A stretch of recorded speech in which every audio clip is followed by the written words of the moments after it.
Mesdames et messieurs, bonsoir. Voici la météo du 21e siècle. Les températures vont augmenter de 4 degrés, le niveau de la mer va monter de 59 cm. De nombreux cyclones, tempêtes tropicales et canicules sont à prévoir. Ces prévisions sont celles des 500 experts réunis à Paris, la synthèse de 6 années de recherche scientifique sur le réchauffement de la planète. En revanche, sur les remèdes, les avis divergent. Bien sûr, parce que la solution la plus radicale préconise un arrêt de la croissance. Certains mouvements écologistes, certains altermondialistes plaident pour un retour à des conditions de vie, disons, plus primaires, une circulation à vélo, par exemple, ou un éclairage à la bougie. Non, je n'exagère à peine, mais complètement utopique, injuste et inapplicable. Sur la planète, 1 milliard de personnes n'ont pas accès à l'eau. 2,5 milliards, soit 40% de la population mondiale, vivent sans système d'évacuation des eaux, toilettes et tout à l'égout. Et chaque jour, la mauvaise qualité de l'eau entraîne 25 000 décès, principalement des enfants.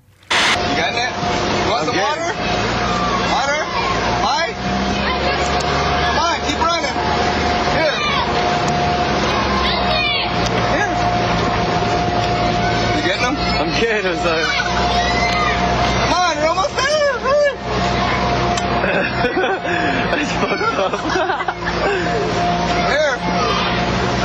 Can you see him? I can see him, son.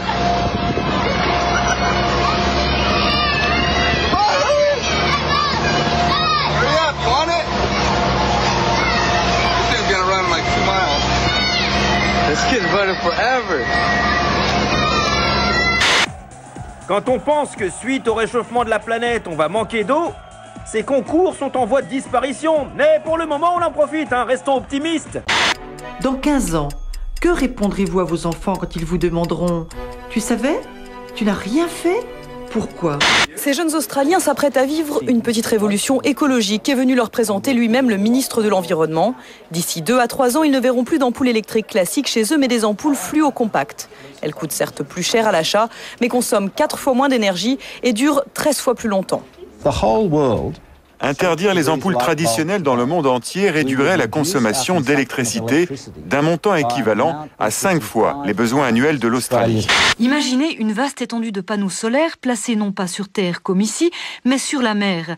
C'est ce que propose le CSEM avec ses îles solaires. Concrètement, il s'agit de construire des plateformes flottantes sur lesquelles reposeront des panneaux solaires extra plats qui transformeront l'énergie en électricité ou en hydrogène. Libérées des contraintes terrestres, ces îles solaires pourront s'étendre sur des kilomètres. Si tout va bien, elles pourraient fournir d'ici 2030 le quart de l'énergie mondiale consommée chaque année. L'élevage intensif à l'américaine. Même en hélicoptère, l'odeur vous prend la gorge à quelques kilomètres. 100 000 têtes de bétail à nourrir. Le maïs arrive de tous les États-Unis. C'est lui qui donne la viande tendre et sucrée qu'aiment tant les Américains. Mais voilà, de la culture du maïs et l'élevage, il faut pour produire 1 kilo de bœuf au moins 1 litre de pétrole et 15 000 litres d'eau.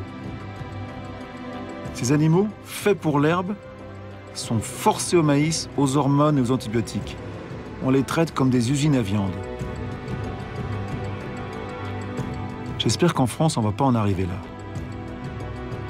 En 50 ans, la consommation de viande dans le monde a été multipliée par 5. L'élevage est même devenu un des premiers émetteurs de gaz à effet de serre avant le transport. Les chasses nocturnes des grizzlies ont fait quelques victimes. Des morts et des blessés, comme ce mâle. Son dos est affreusement entamé, mais pas sa volonté de procréer. Il suit cette femelle comme son ombre. Avec un peu de chance, ils accompliront leur mission avant l'arrivée des équipes de jour. Les poissons mâles se féminisent. C'est la conséquence d'une pollution de nos rivières, pollution due à une consommation excessive de médicaments. Au banc des accusés, la pilule contraceptive que prennent les femmes. On retrouve la trace de ces médicaments dans l'eau de nos rivières. Des dizaines de produits chimiques ont été retrouvés dans le corps des baleines blanches du Saint-Laurent. Certains cadavres de belugas contiennent tellement de produits toxiques qu'ils pourraient être classés déchets dangereux. Ce voyage est un rappel d'une évidence que nous avons pourtant éclipsée dans nos sociétés modernes, c'est que notre vie est dans les mains de la nature. On a occulté tous les services vitaux que la nature et les écosystèmes nous rendent. On oublie que la nature est la pourvoyeuse première de nos ressources, que l'industrie et le commerce ne sont que des relais sur le chemin de cet approvisionnement. Probablement que l'hypertrophie de la technique a quelque peu troublé notre interprétation de la réalité et la nature a perdu de son prestige accumulé au fil des âges. C'est devenu une abstraction. 300 milliards de dollars, c'est ce qu'ont coûté les conflits entre 1990 et 2005 dans 23 pays africains. 300 milliards de dollars, c'est l'équivalent de l'aide internationale pour le continent sur la même période. Angola tem diamante, tem petróleo, tem café, tem madeira, tem ferro, tem ouro, mas nunca vimos nada dessa riqueza. Essa riqueza tudo só vai neles. Donos de Angola são os angolanos. Angola tem muita política que não presta no mundo. Enfin, un chiffre qui fait réfléchir, 32 ans, c'est l'écart entre l'espérance de vie des habitants des pays les plus riches et ceux du tiers-monde. On meurt en moyenne à 78 ans en Europe occidentale pour 46 ans dans les pays d'Afrique subsaharienne. Et selon l'Organisation mondiale de la santé, l'écart ne cesse de se creuser. Aux États-Unis, on parle d'épidémie. Aujourd'hui, un rapport révèle que 2 Américains sur 3 sont obèses ou en surpoids. Aucune campagne de prévention n'a marché. Le taux d'obésité a augmenté dans 31 États, principalement dans le sud des États-Unis. 25 millions d'enfants sont obèses. Ils seront la première génération depuis 200 ans à vivre en moins bonne santé et moins longtemps que leurs parents. Depuis l'an 2000, 2 rapports officiels ont même prôné l'interdiction totale de la pub agroalimentaire dans les tranches jeunesse. Xavier Bertrand, lui, a préféré une réforme soft, une signalétique en bas des spots. Mais pour les industriels de l'agroalimentaire, c'est encore trop. Et en octobre dernier à Paris, le patron du lobby ne s'est pas gêné pour le dire au ministre. Je sais que ça vous titille, le problème de la publicité enfant. Attendez, c'est toujours difficile de convaincre les entreprises qu'on va financer des campagnes avec leurs impôts qui vont enfin, en quelque sorte dénigrer leurs produits, parce que c'est quand même ça. Laissez-nous en paix. Si on n'a plus la publicité, d'abord, vous aurez des difficultés avec vos chaînes préférées de télévision, mais ça vous posera d'autres problèmes. Et ensuite, nous, on aura aussi des difficultés pour vendre nos produits. Donc laissez-nous vivre quoi, un tout petit peu, et en contrepartie, on vous renverra la balle, je vous l'assure. Voilà.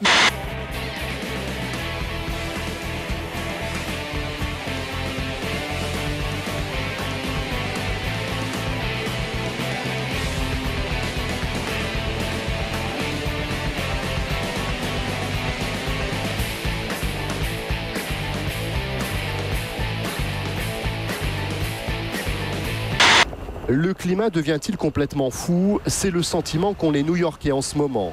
En l'espace de quelques jours, ils ont connu une tornade avec des vents à plus de 200 km/h, des pluies diluviennes engendrant d'importantes inondations, et ils se préparent à un week-end caniculaire avec des températures proches des 39 degrés. C'est le sentiment également qu'ont les experts de l'ONU qui dressent un constat alarmant. 2007 est l'année de tous les records en matière de phénomènes climatiques. Ce vendredi, dans une des principales mosquées d'Ankara, l'imam appelle à prier pour qu'il pleuve. Que Dieu nous accorde sa grâce et amène les pluies fertiles des cieux, répètent les fidèles. En Amérique, dans l'état de Géorgie, la sécheresse inquiète tant les leaders locaux qu'ils s'en remettent à Dieu. Le gouverneur a organisé une prière collective avec un pasteur pour maître de cérémonie. Demandez de la pluie au Seigneur. C'est tout le sud de la Grèce qui s'embrase. Cette photo, prise par un satellite de la NASA, illustre l'ampleur de la catastrophe. La côte ouest du Péloponnèse est littéralement asphyxiée par les incendies.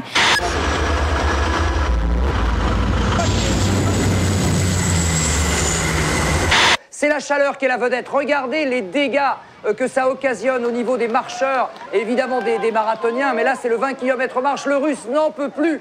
Il est littéralement KO. Et c'est le cas également pour Pérez qui remporte le 20 km et qui est tétanisé une fois passé la ligne d'arrivée. Cet arbre avait 300 ans.